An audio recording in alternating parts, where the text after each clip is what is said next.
Existe una falla en el fondo de las matemáticas. Una falla que significa que nunca sabremos todo con certeza. Siempre habrá afirmaciones que no podremos probar. Nadie sabe cuáles son exactamente esas afirmaciones, pero podrían ser algo como la conjetura de los números primos gemelos. Los primos gemelos son números primos separados por solo un número, como el 11 y el 13 o el 17 y el 19. Y a medida que los números ascienden, los primos ocurren menos seguido, por lo que los primos gemelos son menos comunes aún. Pero esta conjetura dice que hay un número infinito de primos gemelos que nunca se acaban. Hasta este momento nadie ha probado que esta conjetura sea verdadera o falsa. Pero lo curioso es esto. Quizás nunca lo sepamos, porque lo que sí ha sido probado es que en cualquier sistema matemático en el que puedas hacer aritmética básica, siempre habrá afirmaciones verdaderas que son imposibles de probar. Eso es la vida. Específicamente, este es el juego de la vida creado en 1970 por el matemático John Conway, quien tristemente falleció de COVID-19 en 2020. El juego de la vida de Conway se juega en una grilla infinita de celdas cuadradas. Cada una de ellas está viva o muerta. Y solo existen dos reglas. 1. Toda celda muerta con 3 vecinas vivas vuelve a la vida. 2. Cada celda viva con menos de 2 o más de 3 vecinas vivas muere. Una vez que has montado el orden inicial de las celdas, las dos reglas se aplican para crear la próxima generación de celdas, y luego la siguiente, y así sucesivamente. Es automático. Conway lo llamó un juego para 0 jugadores. Pero aunque las reglas son simples, el juego puede generar una gran variedad de comportamientos. Algunos patrones se vuelven estables, una vez que surgen no se modifican. Otros oscilan hacia adelante y atrás repetidamente. Algunos viajan a través de la grilla eternamente, como esta forma de aquí. Y muchos patrones simplemente se esfuman. Pero algunos de ellos continúan creciendo eternamente. Continúan generando nuevas celdas. Quizás creas que con estas sencillas reglas del juego podrías tan solo observar cada patrón y determinar qué sucederá con él. ¿Alcanzará eventualmente la estabilidad? ¿O seguirá creciendo sin límite?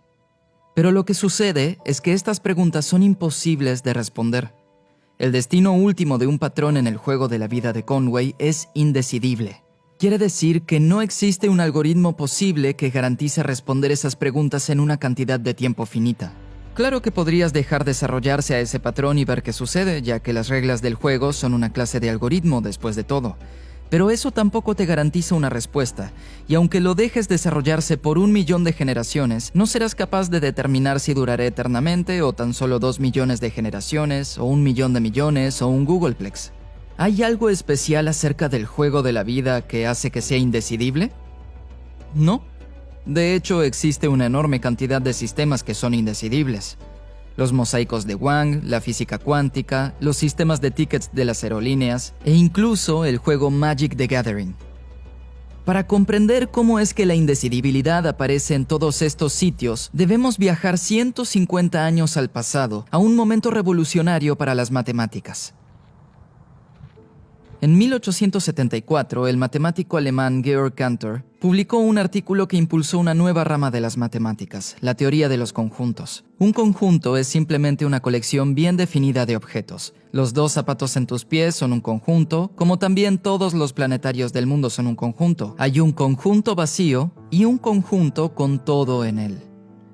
Cantor estaba estudiando los conjuntos de números, como los números naturales, positivos enteros como 1, 2, 3, 4, etc. Y el de los números reales, que incluyen fracciones, como 1/3 o 5/2, incluso números irracionales como pi, y la raíz cuadrada de 2. Básicamente cualquier número que pueda ser representado con un decimal infinito. Se preguntaba, ¿hay más números naturales? ¿O más números reales entre 0 y 1? La respuesta puede parecer obvia. Hay una cantidad infinita de ambos, por lo que ambos conjuntos deberían tener el mismo tamaño. Pero para comprobar esta lógica, Cantor imaginó escribir una lista infinita uniendo cada número natural a un lado con un número real entre 0 y 1 del otro lado. Como cada número real tiene decimales infinitos, no hay uno que vaya primero que otro, por lo que podemos anotarlos en orden aleatorio. Lo fundamental es asegurarse de que no se repitan y alinearlos uno a uno con un número entero. Si podemos hacer eso sin que nos sobre ninguno, entonces sabremos que el conjunto de números naturales y el de números reales entre 0 y 1 son del mismo tamaño. Asumamos que hemos hecho esto. Tenemos una lista completa e infinita de cada entero actuando como número índice. Un identificador único de cada número real de la lista. Ahora, dice Cantor, comienza a escribir un nuevo número real. Para hacerlo, tomamos el primer dígito del primer número y le sumamos 1. Luego tomamos el segundo dígito del segundo número y nuevamente sumamos 1. Luego el tercer dígito del tercer número y sumamos 1 y seguimos así con toda la lista. Si el número es un 9, conviértelo en un 8. Para el fin de este proceso tendrás un número real entre 0 y 1. Pero aquí está el asunto.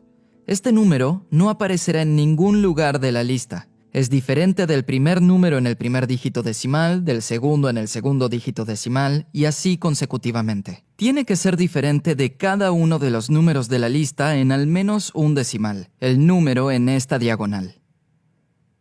Por esto es llamada la prueba de diagonalización de Cantor. Demuestra que debe haber más números reales entre 0 y 1 que números naturales extendiéndose al infinito, por lo que no todos los infinitos son del mismo tamaño. Cantor los llamó infinitos contables e incontables respectivamente. Y de hecho hay muchos más infinitos incontables que son aún más grandes. El trabajo de Cantor fue considerado un gran golpe a las matemáticas. Por 2000 años, los elementos de Euclides se consideraron los cimientos de la disciplina.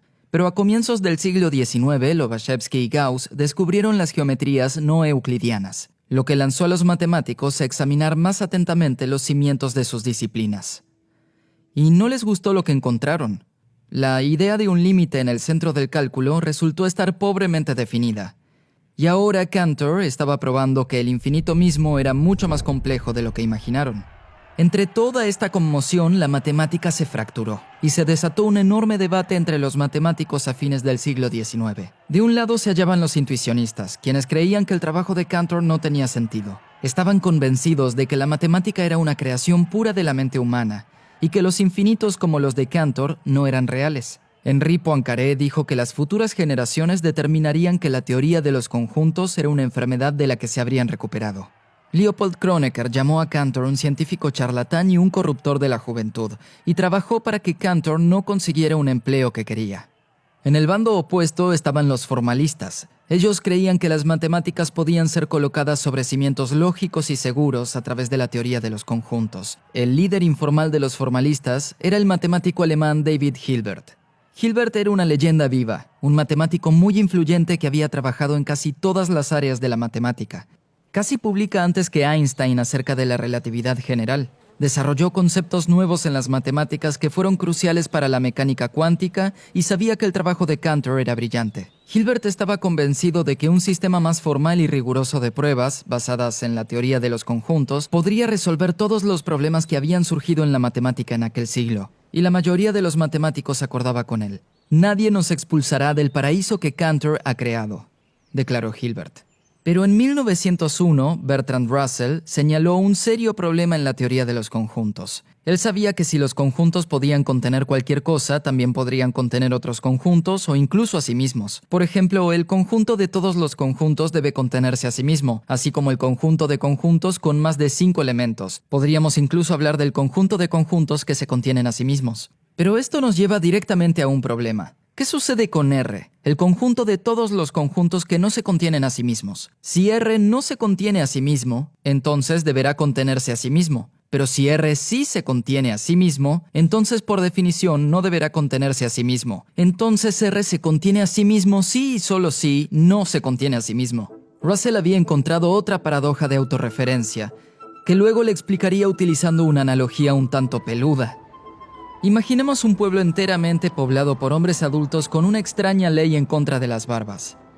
La ley dice que el barbero del pueblo deberá afeitar a todos y cada uno de los hombres que no se afeiten a sí mismos. Pero el barbero mismo también vive en el pueblo y es un hombre. Entonces, ¿quién lo afeita a él? Si él no se afeita a sí mismo, entonces el barbero debe afeitarlo. Pero el barbero no puede afeitarse a sí mismo porque el barbero no afeita a nadie que se afeite a sí mismo. Así que el barbero debe afeitarse sí y solo si él no se afeita a sí mismo. Es una contradicción. Los intuicionistas celebraron la paradoja de Russell creyendo que probaba que la teoría de los conjuntos tenía fallas irresolubles. Pero Zermelo y otros matemáticos de la escuela de Hilbert lo solucionaron restringiendo el concepto de conjunto. Por eso la colección de todos los conjuntos, por ejemplo, ya no es un conjunto. Tampoco lo es la colección de todos los conjuntos que no se contienen a sí mismos. Esto eliminó las paradojas de autorreferencia. Hilbert y los formalistas sobrevivieron a este round. Pero la autorreferencia se negaba a desaparecer tan fácilmente.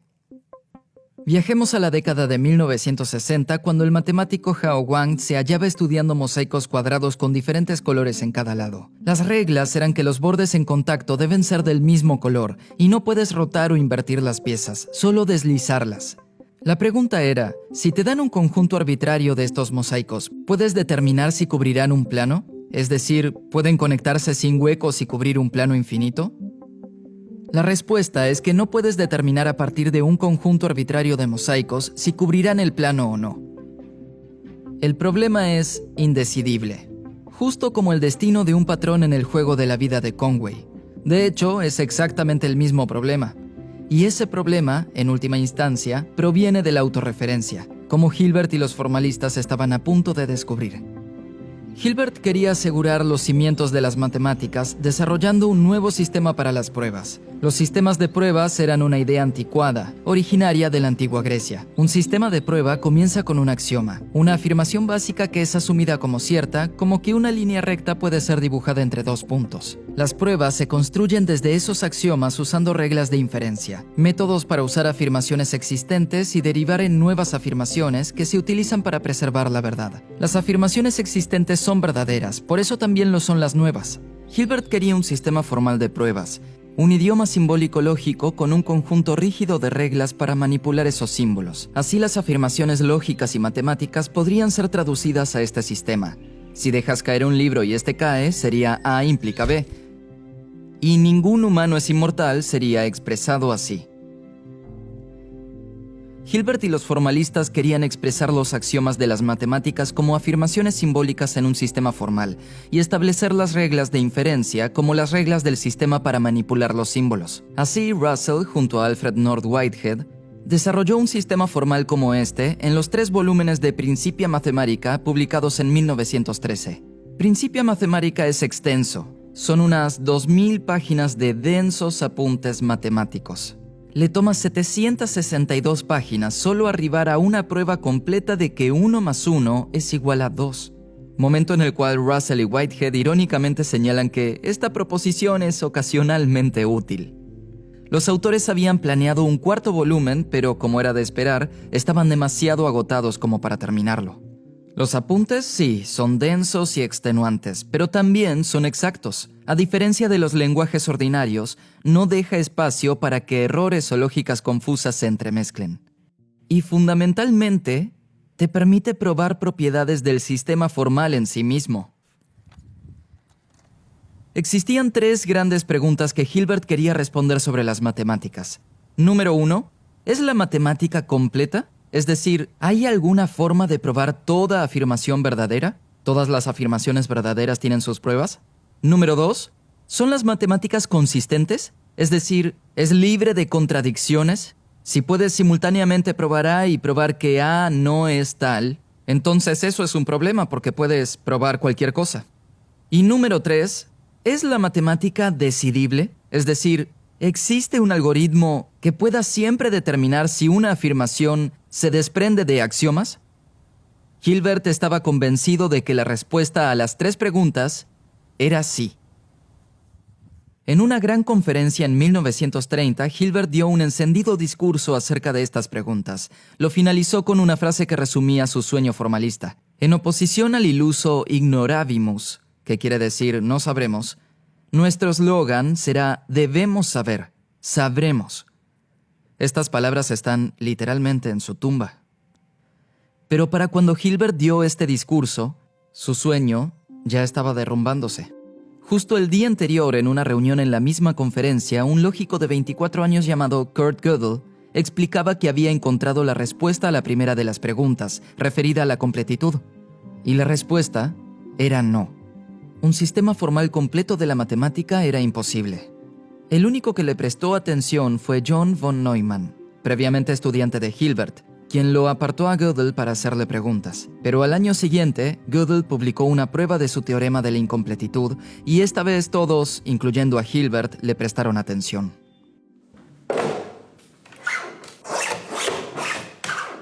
Así es como funciona la prueba de Gödel. Gödel quería usar la lógica y la matemática para responder preguntas sobre justamente el sistema de la lógica y la matemática. Por eso, tomó todos estos símbolos básicos del sistema matemático y le asignó a cada uno un número. Esto se conoce como el número de Gödel de los símbolos. Entonces, el símbolo para no obtiene el número 1, o tiene el número de Gödel 2, sí, entonces obtiene el número 3. Bien, si expresas estos símbolos mediante números, ¿qué es lo que haces con los números en sí mismos? Bueno, 0 obtiene su propio número Gödel, el 6, y si quieres escribir el número 1, le agregas este símbolo sucesor al lado. El sucesor inmediato de 0 es 1, y si quieres escribir el 2, entonces debes escribir SS0, y eso representa el 2, y así podrías representar cualquier número entero positivo de esta forma. Es cierto que es engorroso, pero funciona, y ese es el punto de este sistema. Ahora que tenemos números Gödel para todos los símbolos básicos y para todos los números que podríamos usar, podemos comenzar a escribir ecuaciones. Por ejemplo, 0 es igual a 0. Estos símbolos tienen los números de Gödel 6, 5, 6. Así podemos crear una nueva carta que represente esta ecuación, 0 es igual a 0.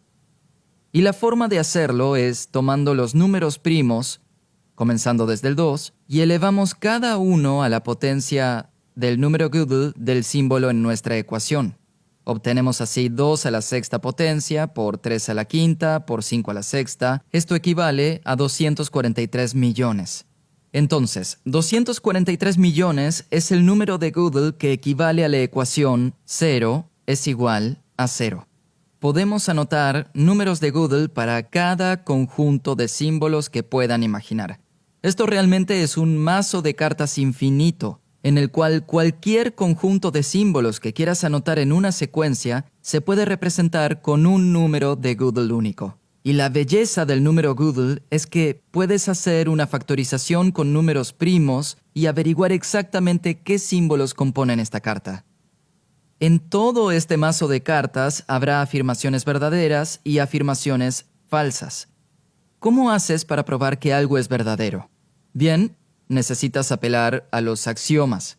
Los axiomas también tienen sus propios números Gödel que se forman de la misma manera.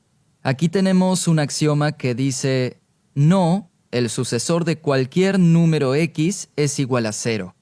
Lo cual tiene sentido porque en este sistema no hay números negativos y por ende el sucesor de cualquier número no puede ser 0.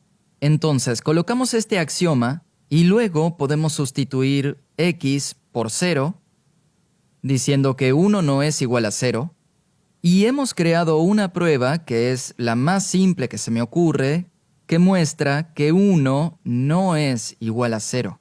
Esta carta es la prueba de que 1 no es igual a 0 y obtiene su propio número Gödel. Y la forma de calcularlo es como lo hicimos antes. Tomamos los números primos y elevamos 2 a la potencia del axioma por 3 elevado a la potencia 1 no es igual a 0 y obtenemos un número tremendamente largo. Tendría 73 millones de dígitos si lo calculáramos, así que lo dejé aquí en su notación exponencial. Como puedes ver, estos números se hacen bastante largos y por eso quizás quieras comenzar a llamarlos por letras. Podríamos decir que este es el número Gödel A, este es el número Gödel B, número Gödel C, etc.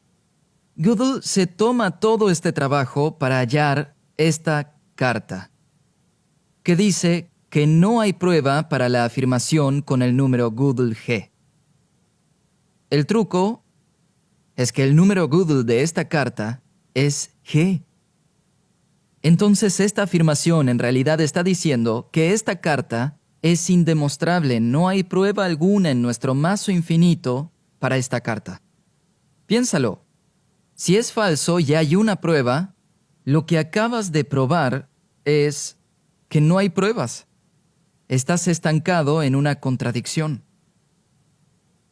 Eso significaría que el sistema matemático es inconsistente. La otra alternativa es que esta carta es verdadera, no hay pruebas para la afirmación con el número Gödel G. Pero eso querría decir que este sistema matemático tiene afirmaciones verdaderas que no tienen pruebas, por lo que tu sistema matemático está incompleto. Y ese es el teorema de la incompletitud de Gödel. Así es como él demuestra que cualquier sistema matemático que cuente con aritmética básica siempre tendrá afirmaciones dentro de él que son verdaderas, pero que no tienen pruebas. Hay un diálogo en la serie The Office que ilustra la paradoja autorreferencial de la prueba de Gödel. Jim es mi enemigo, pero resulta que Jim es también su propio peor enemigo. Y el enemigo de mi enemigo es mi amigo. Por lo que Jim es en verdad mi amigo. Pero como es su propio peor enemigo, el enemigo de mi amigo es mi enemigo, por lo que realmente Jim es mi enemigo. Pero el teorema de la incompletitud de Gödel significa que la verdad y la demostrabilidad no son lo mismo en absoluto. Hilbert estaba equivocado. Siempre habrá afirmaciones verdaderas sobre la matemática que no pueden ser probadas. Hilbert podría conformarse con la esperanza de que al menos aún podemos probar que la matemática es consistente o sea libre de contradicciones, pero luego Gödel publicó su segundo teorema de incompletitud, donde demostró que cualquier sistema formal consistente de la matemática es incapaz de probar su propia consistencia. Así que, tomando ambos teoremas de incompletitud de Gödel, estos dicen que lo mejor a lo que puedes aspirar es a un sistema consistente pero incompleto de la matemática. Pero un sistema como ese no puede probar su propia consistencia, por lo que algunas contradicciones pueden aparecer en el futuro, revelando que el sistema con el que trabajas ha sido inconsistente todo el tiempo. Y eso nos deja la tercera y última gran pregunta de Hilbert. ¿Es la matemática decidible? ¿Hay algún algoritmo que pueda siempre determinar si una afirmación surge de los axiomas? Y en 1936, Alan Turing encontró una manera de responder a esta pregunta, pero para lograrlo tuvo que inventar la computadora moderna. En su época, las computadoras no eran máquinas, eran personas, comúnmente mujeres, que desarrollaban largos y tediosos cálculos. Turing imaginó una computadora enteramente mecánica. Quería que fuera tan poderosa como para llevar a cabo cualquier cómputo imaginable, pero lo suficientemente sencilla como para que pueda seguir el razonamiento de la operación. Por lo tanto, imaginó una máquina que recibe como información una cinta infinitamente larga de celdas cuadradas que contienen un 0 o un 1. La máquina poseía un cabezal de lectura y escritura que podía leer un dígito a la vez. Luego podría realizar una de las siguientes tareas: reescribir un nuevo valor, moverse a la izquierda, a la derecha, o simplemente detenerse. Detenerse implicaría que el programa ha finalizado. El programa consiste en un conjunto de instrucciones internas. Puedes pensarlo como un diagrama de flujo que le indica a la máquina qué hacer en base al dígito que lee y su estado interno. Podemos imaginarla exportando estas instrucciones a cualquier otra máquina de Turing que luego se comportaría de la misma forma que la primera. A pesar de que esto suene simple, la memoria grande y arbitraria de una máquina Turing significa que puede ejecutar cualquier algoritmo computable si se le brinda el tiempo suficiente.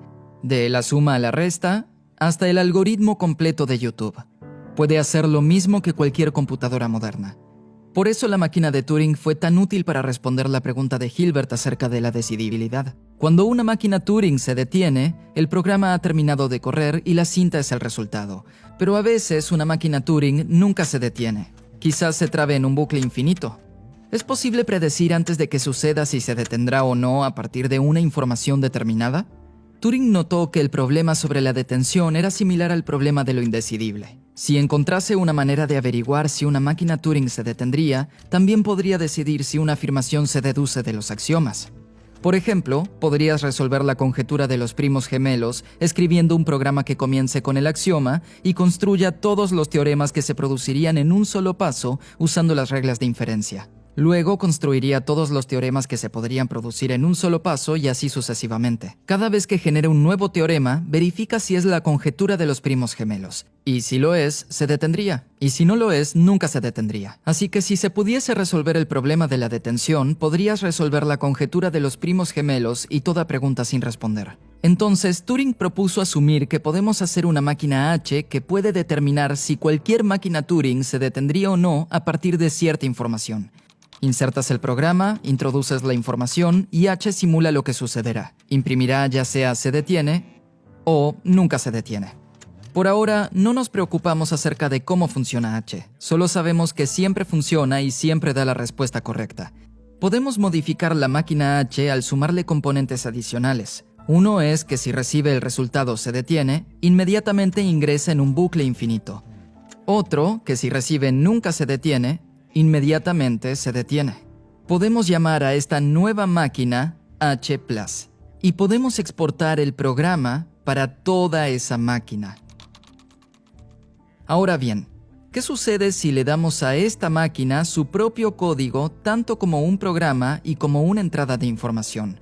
Bueno, ahora H está simulando lo que H+ haría a partir de su propia entrada. Esencialmente, H debe determinar el comportamiento de una máquina de la cual ella misma es parte, en exactamente estas circunstancias. Si H concluye que H+ jamás se detendrá, esto hace inmediatamente que H+ se detenga. Si H concluye que H+ se detendrá, entonces eso necesariamente fuerza a H+ a entrar en un bucle infinito. Cualquiera sea el resultado que la máquina de detención H nos dé, resulta ser el erróneo. Hay una contradicción. La única explicación es que una máquina como H no puede existir. No hay forma de determinar en general si una máquina Turing se detendrá o no a partir de una entrada determinada. Y esto significa que la matemática es indecidible. No existe algoritmo que pueda siempre determinar si una afirmación se desprende de los axiomas. Así que algo como la conjetura de los primos gemelos podría ser irresoluble. Quizás nunca sepamos si existen infinitos números primos o no. El problema de la indecidibilidad incluso aparece en los sistemas físicos. En la mecánica cuántica, una de las más importantes propiedades de un sistema de muchos cuerpos es la diferencia en energía entre su estado fundamental y su primer estado excitado. Esto se conoce como la brecha espectral. Algunos sistemas tienen una brecha espectral significativa, mientras que otros carecen de brecha. Hay un continuo de niveles de energía hasta el estado fundamental. Esto es importante porque a bajas temperaturas, los sistemas cuánticos sin brecha pueden atravesar transiciones de fase, mientras que los que tienen brecha no. No poseen la energía necesaria para superar la brecha espectral.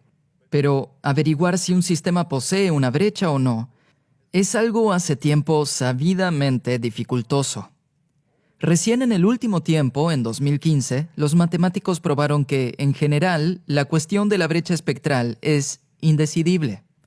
Para citar a los autores, incluso una descripción completa y perfecta de las interacciones microscópicas entre las partículas de un material no es siempre suficiente para deducir sus propiedades macroscópicas. Recuerda que Turing construyó sus máquinas para ser computadoras tan poderosas como sean posible de hacer. Hoy en día, los mejores sistemas computacionales son aquellos que pueden hacer todo lo que podían hacer las máquinas Turing. Esto es llamado la completitud de Turing, y de hecho hay varios de estos sistemas completos. A pesar de ser poderosos, todo sistema completo de Turing viene con un truco: su propia analogía del problema de la detención, alguna propiedad indecidible del sistema. Los mosaicos de Wang son completos según Turing. Su problema de detención es si completarán el plano o no. Los sistemas cuánticos complejos son completos según Turing, y su problema de detención es la cuestión de la brecha espectral. El juego de la vida es completo según Turing, y su problema de detención es literalmente si se detiene o no. Existen muchos ejemplos, como los sistemas de tickets de las aerolíneas, el juego Magic the Gathering, las diapositivas de PowerPoint o los documentos de Excel. Casi todos los lenguajes de programación están diseñados para ser completos según Turing. Pero en teoría solo necesitamos un lenguaje de programación porque puedes programar cualquier cosa utilizando cualquier sistema completo de Turing. Aquí tenemos una máquina de Turing dentro del juego de la vida.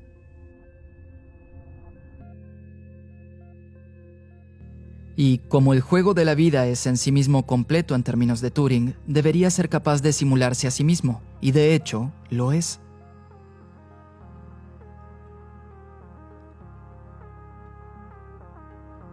Este es el juego de la vida, desarrollando el juego de la vida.